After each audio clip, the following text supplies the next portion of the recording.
तो हबाकुक का पहला अध्याय और पहले 4 वचन, उसमें से हम देखते हैं कि किस तरह से जब विश्वासी देखता है कि पाप इस जग में और अपने नेशन में, अपने देश में, अपने आजू बाजू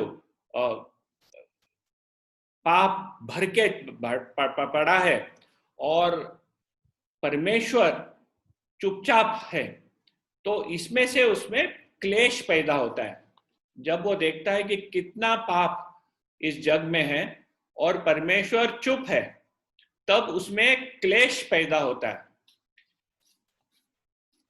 हमारे जीवन में भी हम जब देखते हैं कि अन्याय चलता है हमारे आजू बाजू, और जो गरीब है उन्हें दबावा दिया जाता है, जिनके पास शक्ति है वो गरीब लोगों को दबाते हैं, लोग झूठ बोलते हैं एक दूसरे के साथ, और उसमें से भी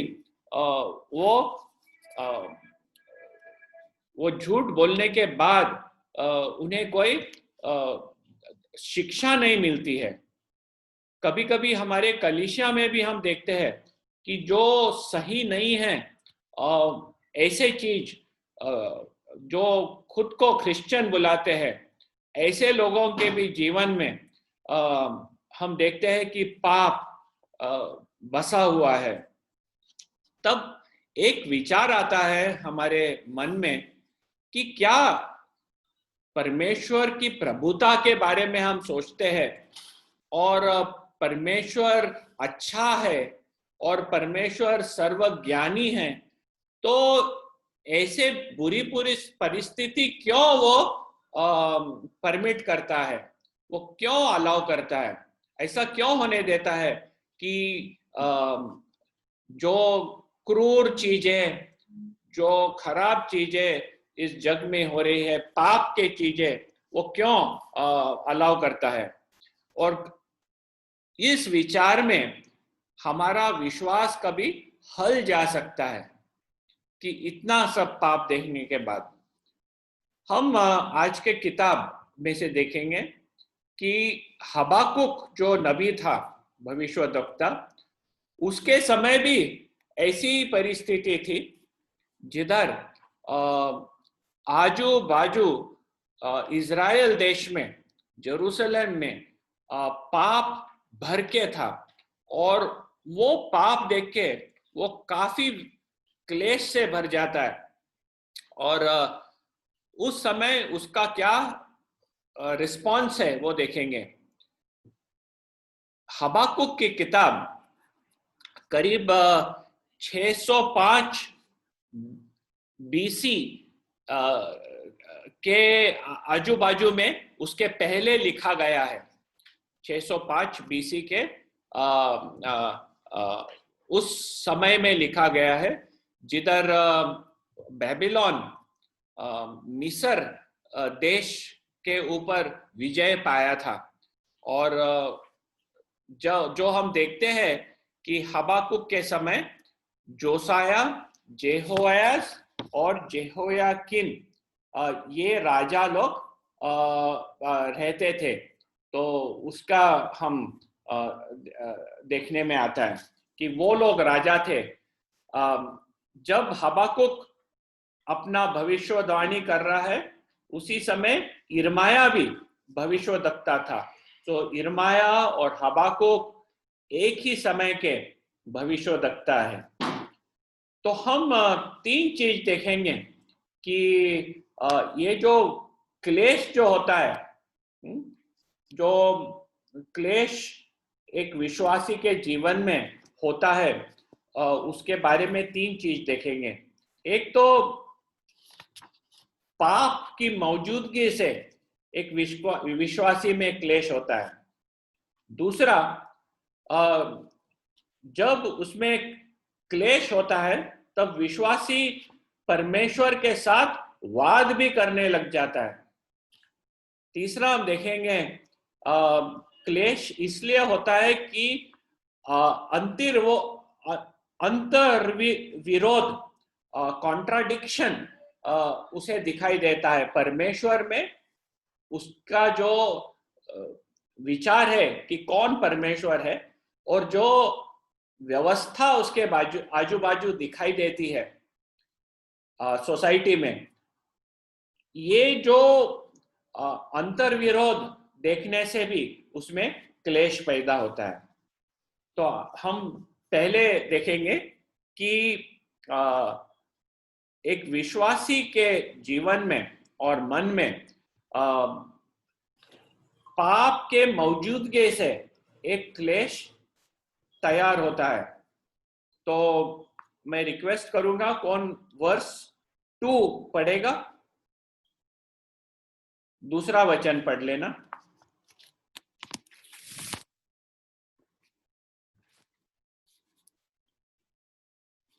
हे यहोवा, मैं कब तक तेरी दोहाई देता रहूंगा और तू न सुनेगा? मैं कब तक तेरे सम्मुख उपद्रव उपद्रव चिल्लाता रहूंगा, क्या तू उधार नहीं देगा?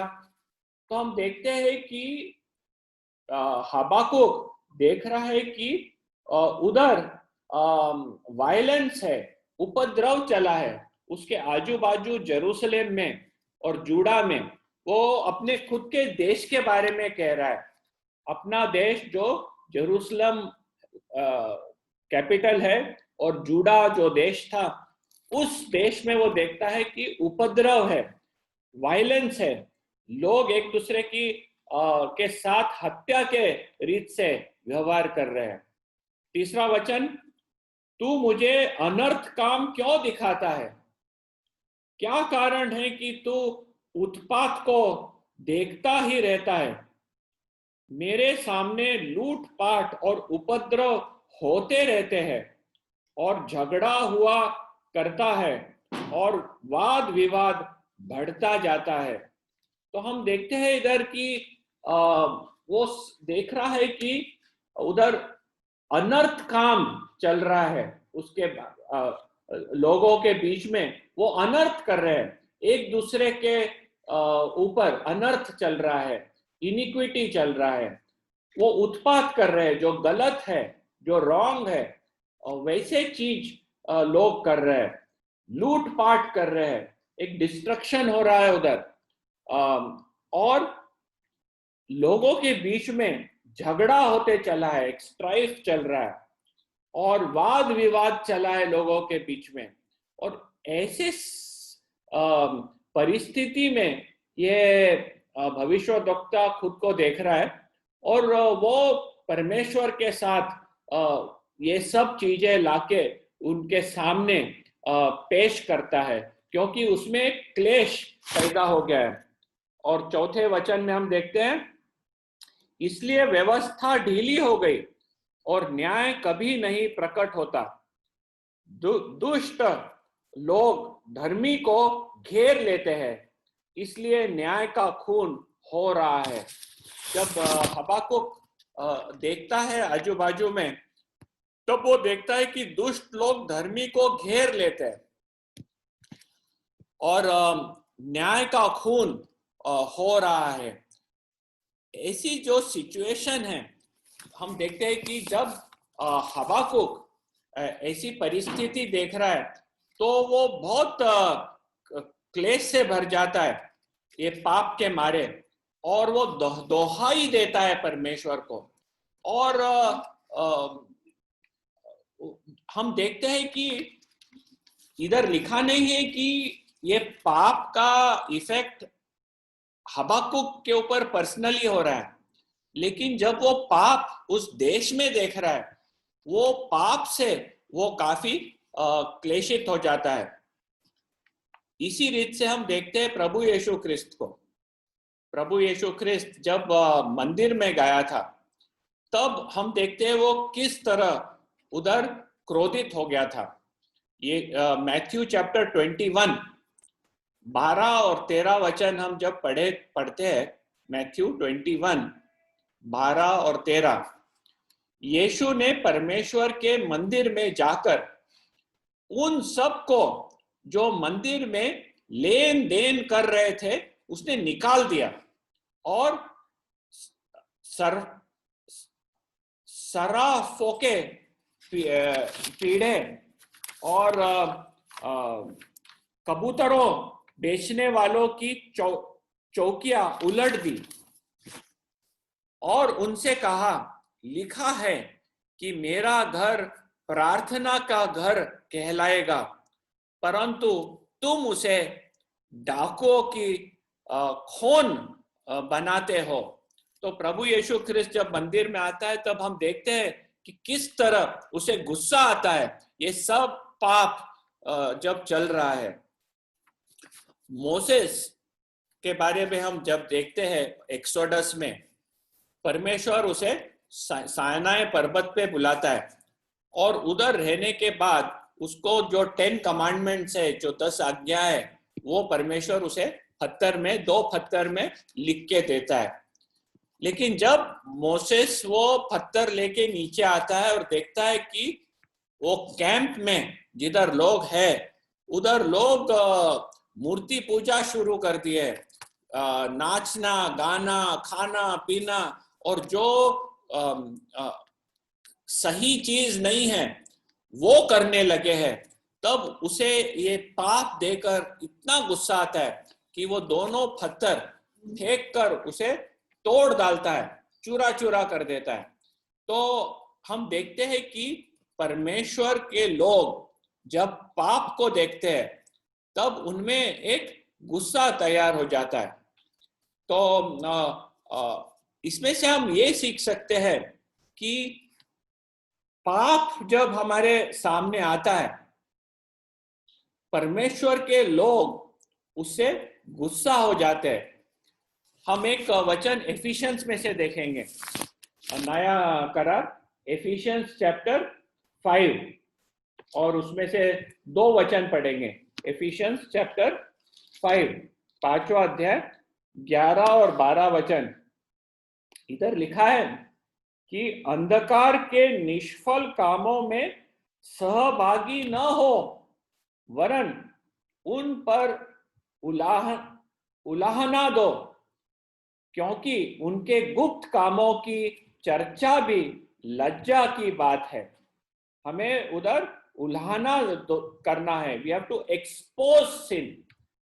जब पाप रहता है, परमेश्वर के लोग पाप को छिपा के नहीं रखते हैं।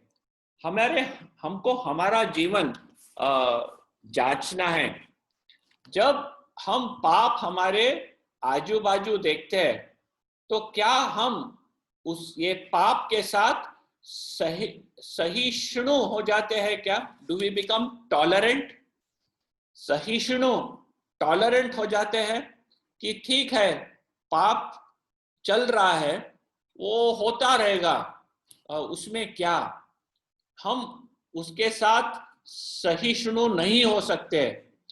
हमें ये भी ध्यान रखना है कि हमारे जो कल्चर में, जो हमारे आजू बाजू, जो हम देश में रहते हैं, जो सोसाइटी में रहते हैं, हमारे जो कल्चर में जो पाप है, जो पापी चीज किए जाते हैं, वो फैल के हमारे जीवन में न आए और हम उसके साथ सहिष्णु न करें। जब हम पाप देखते हैं, क्या हम टॉलरेंस के नाम में, सहिष्णु के नाम में हम क्या चुप बैठ जाते हैं? क्योंकि हम पाप के विरुद्ध हमारा मुंह खोलेंगे तो लोग हमारे पे चिढ़ जाएंगे। हमें यह याद रखना है कि परमेश्वर भी पापी के ऊपर प्यार करता है, लेकिन पाप के ऊपर उसका क्रोध है। परमेश्वर पाप से क्रोध करता है, लेकिन पाप करने वाले के ऊपर प्यार करता है। वैसे हमें भी इस जग में जो पाप करते हैं उनके ऊपर प्यार करना है, लेकिन उस पाप जो पाप है उसके ऊपर हमारा गुस्सा होना है। हमें उसके साथ दोस्ती नहीं बनानी है। परमेश्वर चाहता है कि हम लोग जब पाप हमारे आजू बाजू देखे, हम भी व्याकुल हो जाए, क्योंकि परमेश्वर ने हमें चुना है इस जग का उजाला बनने के लिए, इस जग का नमक बनने के लिए, ताकि ये जग अंधकार के रास्ते में पूरी तरह से न जाए, लेकिन उसे संभाल के रखे। वो चाहता है कि हर एक विश्वासी should be sensitive to sin. हम पाप के साथ दोस्ती नहीं बनाना है। जो हम आजू बाजू भी पाप देखते हैं, उस पाप के विरुद्ध हमें हमारे दिल में दुख होना है। तो ये पहला चीज हमने देखे कि एक विश्वासी जब पाप के मौजूदगी में रहता है, उसमें क्लेश पैदा होता है। आगे चल के देखेंगे कि जब उसमें ये क्लेश होता है, ये सब पाप देख के, तब वो एक विश्वासी परमेश्वर के साथ वाद भी करने लग जा सकता है। परमेश्वर के साथ वाद भी करने लग जा सकता है।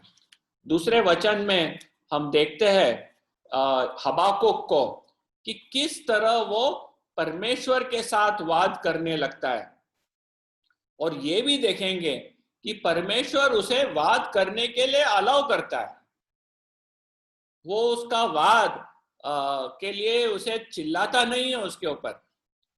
जब हबाकुक वाद करने लगता है, क्योंकि उसने जो पाप देखा है और उसमें ये क्लेश भर गया है, और वो वाद करता है, परमेश्वर अलाउ करता है। दूसरे वचन में हम देखेंगे, हे यहोवा, मैं कब तक तेरी दोहाई करता रहूंगा और तू न सुनेगा। ये पूछता है मैं कब तक करते रहूंगा। तो प्रश्न करता है परमेश्वर को कि मैं दोहाई कर रहा हूं, लेकिन कब तक करते रहूंगा ये? मैं कब तक तेरे सम्मुख उपद्रव उपद्रव चिल्लाता रहूंगा और तू उद्धार नहीं करेगा? सब मैं उपद्रव देख रहा हूं मेरे बाजू, मैं उपद्रव करके चिल्ला रहा हूं, लेकिन मैं कब तक ये करूंगा, क्योंकि तुम सुन नहीं रहे हो। तीसरे वचन में, तू मुझे अनर्थ काम क्यों दिखाता है? तो अभी वो प्रश्न पूछता है परमेश्वर को, ये क्यों दिखा रहा है तू मुझे ये सब अनर्थ काम? और क्या कारण है कि तू उत्पात को देखता ही रहता है? Why do you tolerate wrong doing? ये एक वाद कर रहा है परमेश्वर के साथ। वो परमेश्वर को कह रहा है कि तू ये उत्पात को देखता रहता है और परमिशन दे रहा है। You tolerate wrong doing. अभी ऐसा रीत से परमेश्वर के विरुद्ध मुंह खोलना एक डरावनी चीज है, लेकिन हम देखते हैं कि हबाकुक परमेश्वर के सामने जाके जो उसके दिल में बैठा है, वो मुंह खोल के बोलता है और कहता है कि क्या परमेश्वर, ये जो मैं देख रहा हूं, क्या तुम ये उत्पात को देखते क्यों रहते हो? इसको टॉलरेट क्यों करते हो? हम जब जूने करार में देखते हैं कि जोब का किताब आप पढ़ेंगे तो वो भी वैसे ही है। वो भी परमेश्वर के साथ जाके वाद करता है। उसको बहुत सारा सफरिंग परमेश्वर ने भेजा था, बहुत दुख भेजा था उसके जीवन में, और ये दुख क्यों आया उसे कोई समझ नहीं था, क्योंकि वो अपना जीवन जब जांचा तब देखा कि मेरे जीवन में ऐसा कुछ नहीं है जिधर परमेश्वर मुझे दंड देगा। और तो भी उसका जो दुख था, इतना बुरा दुख था, इतना भयानक दुख था कि वो परमेश्वर के साथ जाके वाद करने लगता है और प्रश्न पूछता है परमेश्वर को। और जब हम जोब का किताब पढ़ते हैं, हम देखते हैं कि परमेश्वर जोब को बोलने के लिए देता है, उसे चुप नहीं करता है। और आखिरी में हम देखते हैं कि जॉब को वो उत्तर नहीं देता है उसके प्रश्न का, लेकिन जॉब को अपने आप को वो प्रकट करता है।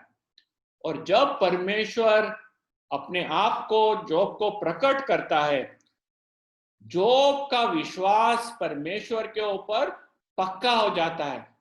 जो प्रश्न उसको परमेश्वर को पूछना था वो बाजू हो जाता है, और वो ये पहचानता है कि परमेश्वर वो एक अच्छा परमेश्वर है, वो एक पवित्र परमेश्वर है, और इस परमेश्वर पे उसका पूरा भरोसा वो डाल सकता है। इससे हम देखते हैं कि जब हम कंफ्यूज हो जाते हैं हमारे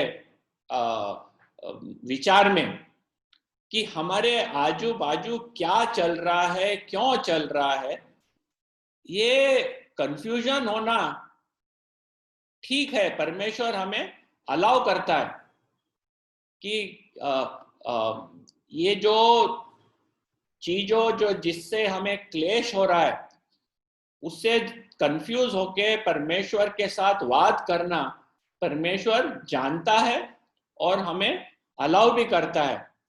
वो देखता है कि हमारे हृदय में, हमारे मन में क्या विचार है। हमारे में इफ देयर इज सिंसियरिटी, हम अच्छे मन से परमेश्वर के साथ हमारा जो क्लेश है वो जाके डाले और उसके साथ वाद करे, तो परमेश्वर जानता है, क्योंकि वो ये भी जानता है कि हम किस मन से उसके तरफ आ रहे हैं। क्या हम उसको और अच्छे से जानने के लिए आ रहे हैं, ताकि उसको जानने के बाद हम उसके ऊपर विश्वास रख सके, ये जानने के लिए कि परमेश्वर तूने अपने आप को किस तरह प्रकट किया है और हमारे आजू बाजू जो हो रहा है वो काफी दूसरा डायरेक्शन में दिख रहा है। तो ये वो परमेश्वर अलाउ करता है।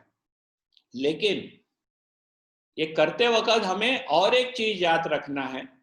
ड्यूट्रोनॉमी, व्यवस्था विवरण, ड्यूट्रोनॉमी चैप्टर 6 वर्स 16 में लिखा है, ड्यूट्रोनॉमी चैप्टर 6 वर्स 16, व्यवस्था 6ठा अध्याय और 16वें वचन में, तुम अपने परमेश्वर यहोवा की परीक्षा न करना। तुम अपने परमेश्वर यहोवा की परीक्षा न करना।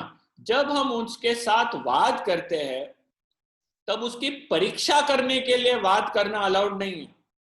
लेकिन हमारे में क्लेश हो गया और हमारे को क्वेश्चन, और हम उस परमेश्वर को जानना चाहते हैं और करीब से जानना चाहते हैं, उसका मन जानना चाहते हैं, ताकि उसके ऊपर हमारा विश्वास बने रहे, तब वो परमेश्वर हमें अलाउ करता है। वो जानता है हम मनुष्य है, और मनुष्य होने के नाते जब हम क्लेश से भर जाते हैं, जो आजू बाजू सब देखकर, और प्रश्न खड़े हो जाते हैं हमारे जीवन में, वो प्रश्न परमेश्वर के सामने जाकर पूछना वो परमिट करता है, अलाउ करता है। जैसे उन्होंने हबाकुक को भी अलाउ किया। हबाकुक को भी बहुत प्रश्न थे और वो जाके झगड़ा करता है परमेश्वर के साथ, और परमेश्वर उसे अलाउ करता है। हम दो एग्जाम्पल देखेंगे नए करार में। जब प्रभु यीशु ख्रिस्त का जन्म होने वाला था, तब दूत आके दो जन को मिलता है, जॉन द बैप्टिस्ट और प्रभु यीशु ख्रिस्त के दोनों के जन्म के बारे में। एक था मरियम के पास जाता है प्रभु यीशु ख्रिस्त के बारे में बोलने, और दूसरा जाता है जकराया के पास बपतिस्मा करने वाले यूहन्ना के बारे में। और दोनों ने दूत को पूछा, दोनों ने दूत को पूछा कि ये जो भविष्यवाणी तुमने दी है बच्चों के बारे में, वो कैसे पूरी होगी। तब हम देखते हैं कि दूत ने जकराया को चिल्लाया और कहा कि तू बात नहीं कर सकेगा, क्योंकि तूने परमेश्वर के वचन के ऊपर शंका करी है। पर वही जब मरियम पूछती है, वो उसको विनय से जवाब देता है, क्योंकि जो दूत था वो जान चुका था कि मरियम एक ईमानदार इच्छा से ये प्रश्न पूछ रही है, लेकिन जकराया अविश्वास से पूछ रहा है। दोनों ने प्रश्न पूछा, लेकिन एक अविश्वास से पूछा और एक ईमानदार इच्छा से परमेश्वर उस दूत को ये प्रश्न पूछा। तो परमेश्वर हमारा हृदय जानता है। तो इससे हमें ये सीखने में मिलता है कि हम परमेश्वर के ऊपर भरोसा जब रखते हैं, हम उसके ऊपर जब विश्वास करते हैं, तब हमारे जीवन में जब परिस्थिति आती है, हम जब परिस्थिति देखते हैं जिससे हम क्लेशित हो जाते हैं और बड़े प्रश्न आ जाते हैं हमारे मन में, हम जाके उसको परमेश्वर के सामने बोल सकते हैं। डर के नहीं रहना है करके हम परमेश्वर से छुपा तो नहीं सकते कुछ भी। हम नहीं भी बोलेंगे तो हमारे मन में चल रहा है वो परमेश्वर जानता है। ऐसा नहीं है कि हम जब बोलते हैं तभी परमेश्वर समझता है। हमारे हृदय में, हमारे मन में क्या चल रहा है वो परमेश्वर पहले से उसे वो करके सर्व ज्ञानी है, वो जान लेता है क्या है। तो हमारे में ये हलचल हो तो प्रार्थना में हम परमेश्वर के सामने जाके हमारे प्रश्न, उसके जो भी हमारे डाउट्स है, जो भी हमारे फीलिंग्स है, वो जाके परमेश्वर के सामने हम जाके प्रकट और व्यक्त कर सकते हैं। तीसरा हम देखेंगे कि ये जो क्लेश हबाकुक में है, वो एक अंतर्विरोध देखा उसमें। ये अंतर्विरोध क्या था वो देखेंगे हम। तीसरे वचन में लिखा है, तू मुझे अनर्थ काम क्यों दिखाता है, और क्या कारण है कि तू उत्पात को देखता ही रहता है। तो परमेश्वर के सामने वो जाके कहता है कि ये अनर्थ काम क्यों दिखाता है। तो उसके विचार में परमेश्वर एक पवित्र परमेश्वर है, परमेश्वर एक सर्वशक्तिमान परमेश्वर है, और परमेश्वर एक सर्वज्ञानी परमेश्वर है। तो जानता है सब कुछ जो हो रहा है, उसमें सामर्थ्य भी है कुछ करने के लिए, और वो एक पवित्र परमेश्वर है जिसके सामने पाप नहीं रुक सकता। तो ऐसा क्यों हो रहा है ये अनर्थ काम और परमेश्वर चुप। तो ये जो दो हम बोल सकते हैं कि अंतर्विरोधित चीजें, ये अंतर्विरोधित चीजें देखकर, क्यों अंतर्विरोधित, एक हाथ पे परमेश्वर पवित्र है और दूसरे रीत से जब हम देखते हैं वो अनर्थ काम को रहने दे रहा है, और जो उत्पात को देखता रहता है उसके विरुद्ध वो अपना दंड नहीं लगा रहा है। तो ये देख के हम देखते हैं कि अंतर विरोध होने से भी उसमें एक क्लेश पैदा हो जाता है। साम 145 भजन संहिता 145 और 20वें वचन में ऐसा लिखा है, यहोवा अपने सब प्रेमियों की तो रक्षा करता, परंतु सब दुष्टों को सत्यानाश करता है। और हबाकुक भी ये जानता था, भजन संहिता भी जो कहता है कि यहोवा अपने सब प्रेमियों की तो रक्षा करता, परंतु सब दुष्टों को सत्यानाश करता है। पवित्र हमारा परमेश्वर वो है जो दुष्टों को सत्यानाश करता है। और जब आइजाया चैप्टर 61 और वर्स 8 में हम देखते हैं, यशायाह का 61 अध्याय और 8वें वचन में, मैं यहोवा न्याय से प्रीति रखता हूं, मैं अन्याय और डकैती से घृणा करता हूं। तो परमेश्वर के बारे में हबाकुक जानता था कि ये परमेश्वर दुष्टों को सत्यानाश करने वाला परमेश्वर है और अन्याय और डकैती से घृणा करता है। और ये होने के बावजूद वो जो जेरूसलम में अन्याय देख रहा है, जो दुष्ट चीजें देख रहा है, और वो देख रहा है कि ये सब फैलते जा रहा है जेरूसलम में और परमेश्वर उन्हें कुछ कर नहीं रहा है। और इसमें से प्रश्न आता है कि क्या परमेश्वर जानता है ये हो रहा है करके? वो सर्वज्ञानी है। क्या परमेश्वर सर्वशक्तिमान है? क्या उनके ऊपर वो दंड ला सकता है? तो ये पाप और जो तकलीफें हो रही है, ये क्यों चल रहा है? ये जो अंतर विरोध देखकर हम देखते हैं कि हबाकुक में एक क्लेश पैदा हो जाता है। एक पवित्र परमेश्वर कैसे चुप रह सकता है जब पाप इतना बढ़ चला है उसके लोगों में? क्यों वो न्याय नहीं करता है इस जग के ऊपर? कई समय हम भी खुद को ऐसी ही, जैसे हबाकुक अपने आप को उस परिस्थिति में पकड़ा दिखाया गया, वैसे हम भी खुद को पकड़े दिखाई देते हैं कि हम ये नहीं समझ सकते कि परमेश्वर ने अपने आप को किस रीत से प्रकट किया है और हमारे आजू बाजू जो दुष्ट चीज हो रहे हैं, पापी चीज हो रहे हैं। कई समय हम देखते हैं कि जो विश्वासी लोग हैं, अपना विश्वास से जब जीना चाहते हैं तो लोग उन्हें आके मारते हैं, उनके चर्च को जला देते हैं। तो परमेश्वर चुप क्यों है?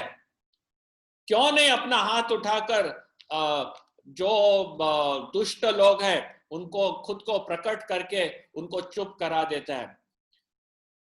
ये प्रश्न हमारे जीवन में आ सकते हैं। हमें जब ये प्रश्न आते हैं तब हमें परमेश्वर की ओर जाना है और उसे और करीब से जानने का प्रयत्न करना है। सिर्फ परमेश्वर के वचन से ये जो हमारे मन में जो प्रश्न हैं वो शांत हो सकते हैं। कभी कभी ऐसा भी हो सकता है कि परमेश्वर हमें डायरेक्ट उत्तर न दे, लेकिन वो हमें छोड़ेगा नहीं। परमेश्वर हमें उसके ऊपर विश्वास करने, वो खुद को प्रकट करेगा और उसके ऊपर हमारा विश्वास दृढ़ होकर रहने के लिए वो मदद करेगा। जो भी हमारे जीवन में जो स्ट्रगल्स होते हैं, जो प्रश्न आते हैं इस जीवन के बारे में, ये परमेश्वर वापरता है हमें उसके और करीब खींच के लाने के लिए, ताकि हम उसे और करीब से पहचान सके। हम ये जो हबाकुक का किताब पढ़ेंगे, 3 चैप्टर्स है। जैसे हम 3 चैप्टर्स में से जाएंगे, हम देखेंगे उसमें कि किस तरह ये भविष्यवक्ता जो इस परिस्थिति में पकड़ाया गया है और जो परमेश्वर के साथ वो विवाद करने लगता है, कैसे परमेश्वर उसको इस परिस्थिति के द्वारा उसके ऊपर पूरा भरोसा करने के लिए मदद करता है। और हमारी प्रार्थना यही रहेगी कि हमारा भी विश्वास परमेश्वर बढ़ाए। जब हमारे मन में अनेक प्रश्न आते हैं उसके बारे में और उसका इस जग में जो कार्य कर रहा है उसके बारे में हम जब फर्क देखते हैं, उससे हमारे में प्रश्न जो खड़े होते हैं, वो प्रश्न के द्वारा हम जब उसके सामने जाके ये प्रश्न प्रकट करते हैं, वो किस तरह हमें खुद के पास खींच कर लाता है और उसके ऊपर विश्वास करने के लिए मदद करता है।